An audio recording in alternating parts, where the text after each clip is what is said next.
Hello friends, എല്ലാവർക്കും good morning. അപ്പോൾ ചെമ്പനീർ പൂവിൻ്റെ ഇന്നത്തെ സൂപ്പർ ഹിറ്റ് വിശേഷത്തിലേക്ക് എല്ലാവർക്കും സ്വാഗതം. അങ്ങനെ നമ്മുടെ ഈച്ച പറയുകയാണ്, അതെ ആ സ്ത്രീ ആരാണെന്ന് എനിക്കറിയാം, ഞാൻ പറയട്ടെ എന്നൊക്കെ ചോദിച്ചപ്പോഴേക്കും എല്ലാവരും നിനക്കറിയാവോ? അതെ എനിക്കറിയാം. ഒരു സ്റ്റണ്ട് സിനിമയുടെ രംഗം പോലെ തന്നെ ഞാൻ ആ കഥ പറയാം. ആദ്യം കാണിക്കുന്നത് ഗ്രാമത്തിലുള്ള നമ്മുടെ അച്ചമ്മയുടെ വീട്. ഇത് കേട്ട് എല്ലാവരും ആകാംക്ഷയോടുകൂടി തന്നെ ഈച്ചയുടെ കഥയും കേട്ട് ഇങ്ങനെ ഇരിക്കുകയാണ്. അങ്ങനെ ആ കഥ നമ്മുടെ ഈച്ച തുടരുകയാണ്. അങ്ങനെ അച്ചമ്മ ഒരാളെ കൊണ്ട് ചക്ക ഇടിക്കുക. അങ്ങനെ കുറേ ചക്ക ഇടിയിപ്പിച്ചതിന് ശേഷം ഇയാൾ വന്ന് ഇറങ്ങിയിട്ട് പറയാണ്, എങ്ങനെയുണ്ട് ഈ ചക്ക എന്ന് ചോദിക്കുകയാണ്. എടാ നിനക്ക് ആ ചക്കയും കൂടി ഇടായിരുന്നില്ലേ എന്ന് ഇയാളോട് സംസാരിക്കുകയാണ്. അയ്യോ അച്ചമ്മേ, ആ ചക്കയെ ശരിക്കും അങ്ങോട്ട് വിളഞ്ഞിട്ടില്ലെന്നേ, ഇതാണ് നല്ലത്, എങ്കിൽ പിന്നെ ഇത് കൊണ്ടേ വെച്ചേര്. അപ്പതാ വരുന്നടാ ഈച്ച. ഈച്ചയെ കണ്ടുകഴിഞ്ഞപ്പോഴേക്കും, ആഹാ നീ ഇവിടെയൊക്കെ ഉണ്ടായിരുന്നോടാ? അച്ചമ്മേ ഞാനിവിടെയൊക്കെ ഉണ്ടായിരുന്നു, ഞാൻ എങ്ങോട്ട് പോകാനാണ് നിനക്കിട്ടെ, ഞാൻ നല്ല പണി തരുന്നുണ്ടടാ ഈച്ചേ. നീ എന്നെ പറ്റിച്ച് കടന്നു കളയാനായിട്ട് നോക്കിയല്ലേ? അയ്യോ അച്ചമ്മേ, ഞാൻ അച്ചമ്മയെ പറ്റിച്ചൊന്നും കടന്നു കളഞ്ഞല്ല അച്ചമ്മേ, ഞാൻ ഇവിടെയൊക്കെ തന്നെ ഉണ്ടായിരുന്നല്ലോ, ഇടയ്ക്കിടയ്ക്ക് ഇങ്ങോട്ട് വരുന്നല്ലേ ഉള്ളൂ. അതെ എനിക്കറിയാം നീ എന്തുകൊണ്ട് ഇവിടെ നിന്ന് പോയെന്ന്. ഞാൻ നിന്നെ കൊണ്ട് വിറക് വെട്ടിക്കുന്നത് കൊണ്ട് നീ അതൊക്കെ എറിഞ്ഞിട്ടിട്ട് പോയതല്ലേടാ, ഒറ്റ പോക്ക് പോയതാ, പിന്നെ അവനെ കണ്ടിട്ട് പോലുമില്ല. ഇപ്പോഴാണ് നീ പൊങ്ങുന്നതല്ലേ? നിന്നോട് അന്ന് വെട്ടാൻ പറഞ്ഞ വിറകില്ലേ, ആ വിറക് ഞാൻ അവിടെ തന്നെ മാറ്റിയിട്ടുണ്ട്, അത് നിന്നെ കൊണ്ട് ഞാൻ വെട്ടിച്ചെടുത്തന്നെ ഞാൻ വിടുകയുള്ളൂ. അയ്യോ അച്ചമ്മേ, അതൊക്കെ വെട്ടച്ചമ്മേ. ഇപ്പം ഞാൻ പറയാൻ വന്നതേ ഒരു പ്രധാനപ്പെട്ട കാര്യമാണ്. പ്രധാനപ്പെട്ട കാര്യമോ? എന്ത് കാര്യം? അതേ അച്ചമ്മേ, നമ്മുടെ രേവതിക്കില്ലേ, രേവതിക്ക് കുറച്ച് പൈസയുടെ ആവശ്യമുണ്ട്. പൈസയുടെ ആവശ്യമോ? എന്തിനിപ്പോൾ രേവതിക്ക് പൈസയുടെ ആവശ്യം? അത് വലിയൊരു ഓർഡർ കിട്ടിയ രേവതിക്ക്. അപ്പോൾ പൂവെടുക്കാൻ വേണ്ടി 5 ലക്ഷം രൂപ അഡ്വാൻസ് ആയിട്ട് കൊടുക്കണമെന്നാണ് പറഞ്ഞിരിക്കുന്നത്. ഒരു 3-3.5 ലക്ഷം രൂപ രേവതിയുടെ കയ്യിൽ കിട്ടിയിട്ടുണ്ട്. ഇനി ഒരു 1.5 ലക്ഷം രൂപയും കൂടി കിട്ടണം. അതിനുവേണ്ടി സച്ചിയും രേവതിയും കൂടി പരക്കം മാഞ്ഞ് ഓടി നടക്കുകയാണ് അച്ചമ്മേ. ഇത് കേട്ടുകഴിഞ്ഞപ്പോഴേക്കും, എന്താടാ അവരാണോ നിന്നെ പറഞ്ഞു വിട്ടത്? അങ്ങനെയാണെങ്കിൽ അവർക്ക് എന്നോട് തന്നെ ചോദിക്കായിരുന്നല്ലോ, എന്താ ചോദിക്കാതിരുന്നത്? ഞാൻ അവരെ വിളിക്കട്ടെ? അയ്യോ അല്ല അച്ചമ്മേ, അവരെന്നെ പറഞ്ഞു വിട്ടതൊന്നുമല്ല. ഞാൻ ഇങ്ങോട്ട് വരുന്ന കാര്യം അവർക്ക് അറിയാനും കൂടി പാടില്ല. അവർക്കേ അച്ചമ്മയോട് ചോദിക്കാനായിട്ട് മടി. ഞാൻ പിന്നെ അവരുടെ സങ്കടം കണ്ടു കഴിഞ്ഞപ്പോഴേക്കും എനിക്ക് സഹിക്കാൻ പറ്റിയില്ല അച്ചമ്മേ. അതുകൊണ്ടാണ് അച്ചമ്മയുടെ മുന്നിലേക്ക് ഞാൻ ഓടിപ്പാഞ്ഞ് എത്തിയത് എൻ്റെ അച്ചമ്മേ.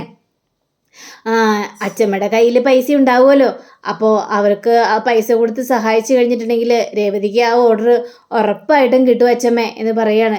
എന്നാലും പൈസക്ക് ഒരാവശ്യം വന്നു കഴിഞ്ഞപ്പോഴേക്കും എന്നോടൊന്ന് ചോദിക്കായിരുന്നു. എന്നോടൊന്നും ചോദിച്ചില്ലല്ലോ, അപ്പോൾ എന്നൊരു അന്യയെ പോലെയാണ് കാണുന്നതല്ലേ? അയ്യോ അച്ചമ്മേ, അതൊന്നും അല്ല അച്ചമ്മേ. അച്ചമ്മയെ വെറുതെ ബുദ്ധിമുട്ടിപ്പിക്കണ്ട എന്ന് വിചാരിച്ചുകൊണ്ടാണ് അവർ രണ്ടുപേരും അച്ചമ്മയോട് കാര്യങ്ങളൊന്നും പറയാതിരുന്നത്. പക്ഷേ എനിക്ക് സഹിക്കാൻ പറ്റാത്തത് കൊണ്ടാണ് ഞാൻ അച്ചമ്മയോടൊന്ന് പറഞ്ഞത്. അവർക്ക് അറിയാനും കൂടി പാടില്ല ഞാനിവിടെ വന്ന കാര്യം എന്നിങ്ങനെ പറയാം. എങ്കിൽ പിന്നെ പൈസ തരാം. എങ്കിൽ പിന്നെ അച്ചമ്മ എൻ്റെ കയ്യിൽ തന്ന് പൈസ തന്നാൽ മതി, ഞാൻ കൊണ്ട് കൊടുത്തോളാം. വേണ്ട, ഞാനും കൂടി വരാം, ബാങ്കിൽ നിന്ന് നമുക്ക് പൈസ എടുത്തിട്ട് ഒരുമിച്ച് പോകാം. അങ്ങനെ ആയാലോ? ശരി അച്ചമ്മേ. അങ്ങനെ ഇവർ രണ്ടുപേരും കൂടി സ്കൂട്ടറിൽ പോവാണ്. അപ്പോൾ സ്കൂട്ടറിൽ പോയിക്കൊണ്ടിരിക്കുന്ന സമയത്താണ് റോട്ടിൽ മറ്റൊരു രംഗം കാണുന്നത്. അപ്പോൾ ഈ രംഗം കണ്ടു കഴിഞ്ഞപ്പോഴേക്കും ഇവർ പേടിച്ചു പോയി. കാരണം ആ രംഗം നമ്മുടെ രേവതിയുടെ കയ്യിൽ നിന്ന് 2 കള്ളന്മാർ പൈസ തട്ടിപ്പറിച്ചുകൊണ്ട് പോകുന്നതും രേവതി തടയാൻ ശ്രമിക്കുന്നതും രേവതി തടഞ്ഞപ്പോൾ രേവതിയെ ഉന്തി താഴ്ത്തിടുന്നതും അതായ രംഗങ്ങളാണ് കാണുന്നത്. ഇത് കണ്ട ഇവർ രണ്ടുപേരും പേടിച്ചു പോവുകയാണ്. അയ്യോ എടാ ഈച്ചേ, ദേടാ നമ്മുടെ രേവതി മോളെ അല്ലേടാ തള്ളി താഴെയിട്ടത്, എൻ്റെ ദൈവമേ. അച്ഛമ്മേ വാ നമുക്ക് പോയി നോക്കാം. വേണ്ട, നീ ഏതായാലും വണ്ടി എടുക്ക്, നമുക്ക് ആ കള്ളന്മാരെ പിടിക്കണം, അവരുടെ കയ്യിൽ നിന്ന് ആ പൈസ മേടിച്ചെടുത്തേ മതിയാവുള്ളൂ. അങ്ങനെ രേവതി അവിടുന്ന് എണീറ്റ്, അയ്യോ ഇതേ കള്ളന്മാർ എൻ്റെ പൈസ തട്ടിക്കൊണ്ട് പോയി. അപ്പോൾ വേറൊരു ചേട്ടൻ വന്ന് രേവതിയോട് സംസാരിക്കണം, എന്താ പറ്റി മോളെ, എന്ത് പറ്റി എന്നൊക്കെ ചോദിക്കണ്ട. ആ സമയം കൊണ്ട് അച്ചമ്മയും ഈച്ചയും കൂടി വണ്ടിയിൽ പാഞ്ഞു പോവുകയാണ്. അപ്പോൾ രേവതി അത് കണ്ടതുമില്ല. രേവതിയുടെ മുന്നിൽ കൂടിയാണ് പോയത്, പക്ഷേ രേവതി അത് കണ്ടതുമില്ല. അങ്ങനെ ഇവർ രണ്ടുപേരും കൂടി ആ ഗുണ്ടയുടെയൊക്കെ മുന്നിലെത്തി. ആ ഗുണ്ട ഇങ്ങനെ പാഞ്ഞു പോകുന്ന സമയത്ത് ബൈക്കിൻ്റെ മുന്നിൽ കൊണ്ടുവന്ന് ഇവർ സ്കൂട്ടർ നിർത്തുകയാണ്. 2 ഗുണ്ടകളും ബൈക്കിൽ നിന്ന് ഇറങ്ങുക. അപ്പോൾ അച്ചമ്മയും ഈച്ചയും നിൽക്കുന്ന രംഗങ്ങളാണ് ഇവർ കാണുന്നത്. താടാ എൻ്റെ കൊച്ചിൻ്റെ പൈസ ആടാ എന്നും പറഞ്ഞുകൊണ്ട് അങ്ങോട്ട് ചെന്ന് നമ്മുടെ ഈച്ചയാണെങ്കിൽ ഇവനിട്ട് പഠിച്ചു 2 അടി. ഗുണ്ടകൾ വിടുവോ? അച്ചമ്മയ്ക്കിട്ട് അടിക്കുന്നു, ഈച്ചക്കിട്ട് അടിക്കുന്നു, ഇവർ രണ്ടുപേരും തിരിച്ചടിക്കുന്നുണ്ട്. അച്ചമ്മ മോശക്കാരിയൊന്നുമില്ല, അച്ചമ്മ നല്ല അടി തന്നെ അവർക്കിട്ട് കൊടുക്കുന്നുണ്ട്. പക്ഷേ ഇത്രയും കരുത്തന്മാരായ അവരുടെ മുന്നിൽ അച്ചമ്മയ്ക്കും ഈച്ചയ്ക്കും പിടിച്ചെടുക്കാനായിട്ട് പറ്റില്ലല്ലോ. ലാസ്റ്റ് അച്ചമ്മയുടെ കഴുത്തിന് കയറി പിടിക്കുന്നു, ഈച്ചയുടെയും കഴുത്തിന് കയറി പിടിക്കുന്നു. അപ്പോൾ ഈച്ചയാണെങ്കിൽ അച്ചമ്മ എന്താ അച്ചമ്മ നോക്കി നിൽക്കുന്നത്, ഇവൻ എൻ്റെ കഴുത്തിയെ പിടിച്ച് നിരക്കി ഇപ്പം എന്നെ കൊല്ലുവേ, അച്ചമ്മ ആ മർമ്മവിദ്യ പ്രയോഗിക്കുക അച്ചമ്മേ, ഇനി നോക്കി നിൽക്കല്ലേ, എന്നെ രക്ഷപ്പെടുത്ത അച്ചമ്മേ എന്നിങ്ങനെ പറയുമ്പോൾ നമ്മുടെ അച്ചമ്മ എന്ത് ചെയ്തെന്നറിയാമോ, കൈ അങ്ങാട് ചൂരിട്ടി പിടിച്ച് അവൻ്റെ കഴുത്തിന്, അച്ചമ്മയുടെ കഴുത്തിന് കയറി പിടിച്ച് അവൻ്റെ കഴുത്തിനായിട്ട് തന്നെ അച്ചമ്മ പെരട്ടി കുത്തുകയാണ്. ആ ഒരു കുത്തലിൽ തന്നെ ഈ ഗുണ്ട അവിടെ തന്നെ സ്റ്റക്കായിട്ട് അങ്ങോട്ട് നിന്ന് പോവുകയാണ്. അങ്ങനെ അച്ചമ്മേ ഇവനിട്ടും പിടിച്ച് കുത്ത അച്ചമ്മേ, ദേവനിൻ്റെ കഴുത്ത് വിടുന്നില്ല അച്ചമ്മേ. അങ്ങനെ ഈച്ചയുടെ കഴുത്തിൽ പിടിച്ച് അവൻ്റെ എളിക്ക് നോക്കി പെരട്ടി അങ്ങോട്ട് കുത്തുകയാണ്. അവനും അതേപോലെ തന്നെ സ്റ്റാച്ചു ആയി നിന്ന് പോവുകയാണ്. അങ്ങനെ പൈസ കയ്യിൽ കിട്ടുകയാണ് നമ്മുടെ അച്ചമ്മയുടെ കയ്യിൽ. ഈ പൈസയും കൊണ്ട് എത്രയും പെട്ടെന്ന് പോകണം ഈച്ചേ, എൻ്റെ മോളെ എനിക്ക് രക്ഷപ്പെടുത്തണം എന്ന് പറഞ്ഞുകൊണ്ട് ഇവർ പോകുമ്പോൾ അവരെന്താ പോലീസ് ജീപ്പ്, ദേ പോലീസ് വരുന്നു. ഷെടാ ഇതാര് വിളിച്ച് പോലീസിനെ, കറക്റ്റ് സമയത്താണല്ലേ പോലീസ് വന്നത്. അത് കൊള്ളാമല്ലേ, ഏതായാലും പോലീസ് കറക്റ്റ് സമയത്ത് തന്നെ വന്നല്ലോ. അങ്ങനെ പോലീസുകാർ ജീപ്പിൽ നിന്ന് ഇറങ്ങണം. എന്താ ഇവിടെ പ്രശ്നം? എൻ്റെ പൊന്നു സാറന്മാർ കറക്റ്റ് സമയത്ത് തന്നെയാണ് വന്നത്. അതെ, എൻ്റെ കൊച്ചുമോളുടെ പൈസയും കൊണ്ട് ഇവന്മാർ തട്ടിക്കൊണ്ട് പോകാനായിട്ട് ശ്രമിക്കുകയായിരുന്നു. അല്ല ഇതെന്താണ് ഇവന്മാരിങ്ങനെ സ്റ്റാച്ചു പോലെ നിൽക്കുന്നത്, ഇതെന്ത് പറ്റി, നിങ്ങളെന്താ വിൽക്കാൻ വെച്ചിരിക്കുകയാണ്? അയ്യോ അതെ സാറിന് വേണമെങ്കിൽ എടുത്തുകൊണ്ട് പോകാം. എന്നിട്ട് അപ്പോൾ അവന്മാരെ പിടിച്ച് നിർത്തി ഞാൻ നല്ല പെരട്ടി കുത്തി നല്ല മർമ്മ ചികിത്സ അങ്ങോട്ട് കൊടുത്തു. അതേ തുടർന്ന് അവരങ്ങനെ സ്റ്റാച്ചു ആയിപ്പോയി. എൻ്റെ കൊച്ചുമോക്കടെ പൈസ എനിക്ക് കൈ കിട്ടണമല്ലോ. അപ്പോൾ ഇവന്മാരായിരുന്നല്ലേ എനിക്ക് ഒരു ഇത് കിട്ടിയായിരുന്നു, ഹോസ്പിറ്റലിൽ നിന്ന് തന്നെ വിളിച്ചിട്ട് പറഞ്ഞു ഒരു പെണ്ണിൻ്റെ പൈസ തട്ടിക്കൊണ്ട് പെരുവഴി കൂടി രണ്ടുപേര് പോയിട്ടുണ്ട്, എത്രയും പെട്ടെന്ന് പിടിക്കണമെന്ന് പറഞ്ഞുകൊണ്ട് ഒരു കംപ്ലൈൻറ്റ് കിട്ടിയത്. ഞങ്ങൾ അങ്ങനെ തിരക്കി ഇറങ്ങിയതാ, പക്ഷെ ഇത്രയും പെട്ടെന്ന് ആൾക്കാരെ കിട്ടുമെന്ന് ഒരിക്കലും പ്രതീക്ഷിച്ചില്ല കേട്ടോ. എങ്കിൽ പിന്നെ സാറുമാരെ എടുത്തുകൊണ്ട് പോയിക്കോ സാറുമാരെ. ഈ ഒരു പരുവത്തിൽ എങ്ങനെയാണ് വണ്ടി കയറ്റുന്നത്? അതിന് വഴിയുണ്ട് സാറേ, ഞാൻ കാണിച്ചു തരാം എന്നും പറഞ്ഞുകൊണ്ട് നമ്മുടെ അച്ചമ്മ രണ്ടുപേർക്കിട്ട് ഒരു കുത്തും കൂടി കൊടുത്തു കഴിഞ്ഞപ്പോഴേക്കും രണ്ടുപേരും റിലാക്സ് ആവുകയാണ്. അപ്പോൾ ഇവർ ഓടിപ്പോകാനായിട്ട് ശ്രമിച്ചു കഴിഞ്ഞപ്പോഴേക്കും ഇവരെ പോലീസുകാർ പിടിച്ചിട്ട് കേഡ്രൈവർമാരെ ജീപ്പിൽ അങ്ങനെ ജീപ്പിലോട്ട് കയറ്റുകയാണ്. അപ്പോൾ നമ്മുടെ അച്ചമ്മയോട് ഈ പോലീസ് പറയുകയാണ്, അതെ ആ പൈസ ഇങ്ങോട്ട് താമേ എന്ന് പറഞ്ഞപ്പോഴേക്കും പൈസ തരാനോ? പൈസ തരില്ല. അല്ല ഞങ്ങൾക്ക് കുറച്ച് റൂൾസും കാര്യങ്ങളൊക്കെ ഉണ്ട്, അതൊക്കെ കഴിഞ്ഞിട്ട് പൈസ തിരിച്ചു തന്നേക്കാം. വേണ്ട, ഈ പൈസ കറക്റ്റ് സമയത്ത് കൊണ്ട് പൂക്കടയിൽ കൊടുക്കാനുള്ളതാ, എൻ്റെ മോളുടെ ബിസിനസ് കാര്യത്തിന് വേണ്ടി തന്നതാ, അതുകൊണ്ട് ഇത് ഞാൻ കൊടുക്കും, ഇതൊന്നും തരില്ല, സാറന്മാർ പോകാൻ നോക്ക് എന്ന് പറഞ്ഞുകൊണ്ട് നമ്മുടെ അച്ചമ്മ വണ്ടി കയറി ആ പൈസ ഇട്ട് പോവുകയാണ്. നേരെ പൂക്കട മുന്നിലെത്തിരിക്കുക. അപ്പോഴേക്കും അച്ഛൻ പറയാണ്, എടാ ഈച്ചേ നീ ഏതായാലും സച്ചിയെ വിളിച്ചേ, എന്നിട്ട് രേവതി മോൾക്ക് എങ്ങനെയുണ്ടെന്ന് ഒന്ന് ചോദിക്കുക. ശരി അച്ഛമ്മേ ഞാൻ ചോദിക്കാം. അങ്ങനെ ഈച്ച നേരെ സച്ചിയെ വിളിക്കുകയാണ്. എടാ സച്ചി എങ്ങനെയുണ്ടല്ലോ രേവതിക്ക്, ഇപ്പോൾ കുറവുണ്ടോ, എന്തെങ്കിലും കൂടുതൽ സംഭവിച്ചോ?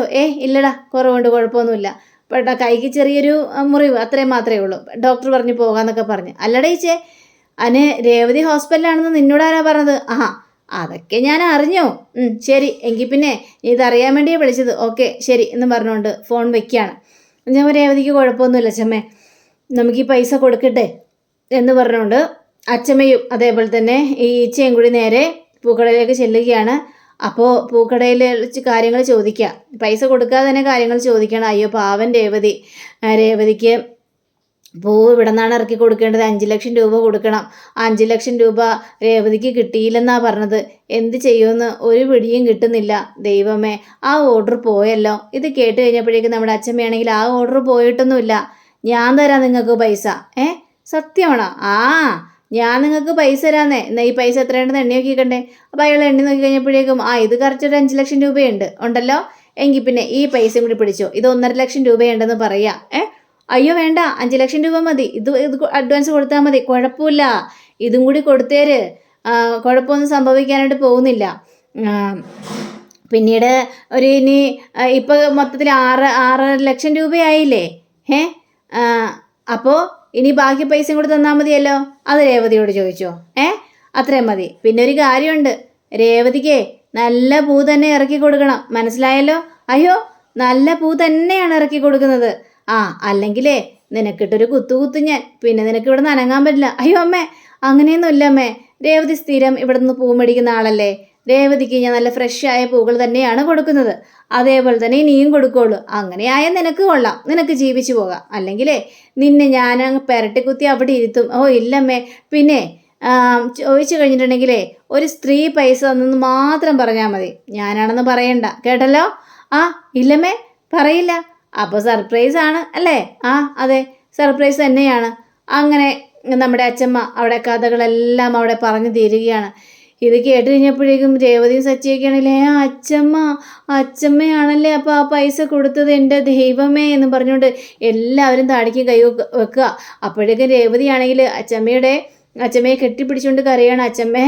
അച്ഛമ്മ പിടിച്ചു തന്നത് ആ പൈസ മാത്രമല്ല അച്ഛമ്മ, എൻ്റെ ജീവിതവും കൂടിയാണ്. എൻ്റെ ജീവിതം നഷ്ടപ്പെട്ടു എന്ന് ഞാൻ കരുതിയതാണ്, എൻ്റെ ജീവനും കൂടിയാണ് അച്ഛമ്മ പിടിച്ചു തന്നത് എന്ന് പറയുകയാണ്. വളരെ രേവതി, നിനക്കൊരു പ്രശ്നം ഉണ്ടെങ്കിൽ അച്ഛമ്മ വരാതിരിക്കോ? ദൈവമായിട്ടാണ് അച്ഛമ്മയെ അവിടെ കൊണ്ടുവന്ന് എത്തിച്ചത്, അല്ലെങ്കിൽ ആ കള്ളന്മാർ പൈസയും കൊണ്ട് പോകില്ലായിരുന്നോ? ദൈവത്തിൻ്റെ ഇതിൽ ഞാൻ വന്നതാണ് എന്നിങ്ങനെ പറയുകയാണ്. അപ്പോൾ നമ്മുടെ രവിയാണെങ്കിൽ, എൻ്റെ അമ്മേ, ഈ പ്രായത്തിൽ ഇതെങ്ങനെ സാധിക്കുന്നു അമ്മേ? അമ്മയ്ക്ക് എങ്ങനെ ഇതൊക്കെ പറ്റുന്നത്? അപ്പോഴേക്കും നമ്മുടെ ഈച്ചയാണെങ്കിൽ, അച്ഛമ്മയുടെ ഒരു പ്രയോഗം കാണണമായിരുന്നു, എല്ലാത്തിനും അടിച്ച് നിരപ്പാക്കിയില്ലേ, പിന്നെ ഒരു 2 എണ്ണത്തിനും കൊടുത്തു മാറുമ ചികിത്സ. അപ്പോഴേക്കും അവരങ്ങോട്ട് സ്റ്റാച്ചുവായി നിന്ന് പോവുകയും ചെയ്തു. അതാണ് അച്ഛമ്മ എന്നൊക്കെ പറയാണ്. എടാ സച്ചി, ഇപ്പം സന്തോഷമായില്ലേ? ഓ സന്തോഷമായി. അപ്പോഴും സച്ചിയുടെ മുഖഭാവം മാറുകയാണ്. എന്നാലും ആ കള്ളന്മാരെ പറഞ്ഞു വിട്ടത് ഹേമയാണെന്ന് എനിക്കറിയായിരുന്നു.